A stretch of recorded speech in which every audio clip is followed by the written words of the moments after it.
Hello and good morning to everybody, and a big thank you for spending time with us today. Päivän teema on mobiliteetti ja kuinka yritykset voivat sitä hyödyntää liiketoiminnassaan. I'm going to talk about the future of mobile marketing. But really when I say I'm talking about the future, I'm actually going to talk about what's available today. No, mobiili on tietysti tällä hetkellä kuuma peruna. Meillä bränditalossa mietitään kovasti, että mikä on mobiilin rooli ylipäänsä siinä palvelutarjoamassa, mitä me kuluttajille kehitetään. Tämä on niin kuin osa meidän suurta strategiaa ja tärkeimmässä osassa markkinointiplanissä nyt tulevaisuudessa kyllä ehdottomasti. Jopa 20% verkkokaupasta tehdään tableteilla. Eli tabletit ja älypuhelimet on niin kuin hyvin vahvasti ottanut roolia, paitsi ihan tämmöisenä niin kuin surffailulaitteena, mutta myös kaupan käynnissä.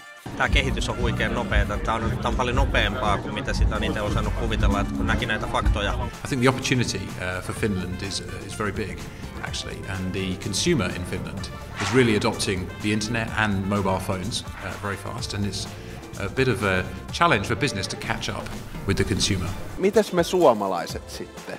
Mun mielestä me ollaan ihan hyvä tietoyhteiskuntamaa, mutta me ei välttämättä käytetä ICT-palveluja tänä päivänä tarpeeksi hyvin tai tarpeeksi tehokkaasti. Ja meillä on tässä niin sanotusti petraamisen varaa. Vuoden päästä ollaan semmoisessa foorumissa, jossa voidaan vaihtaa kokemuksia. Et nyt me ollaan tilaisuudessa, jossa aika moni on täällä alaleuka alhaalla ja on niin kuin innoissaan ihmeessä, että mikä kaikki on mahdollista. Kyllä nämä ihan tutkitut faktat on se, joka saa sitten sen todellisen niin kuin päättäjän kääntämään mieltään ja tekemään tilaa panostuksille ja laittamaan sitä priorisointia niin, että tämä meinataan tehdä ja nyt se toteutetaan.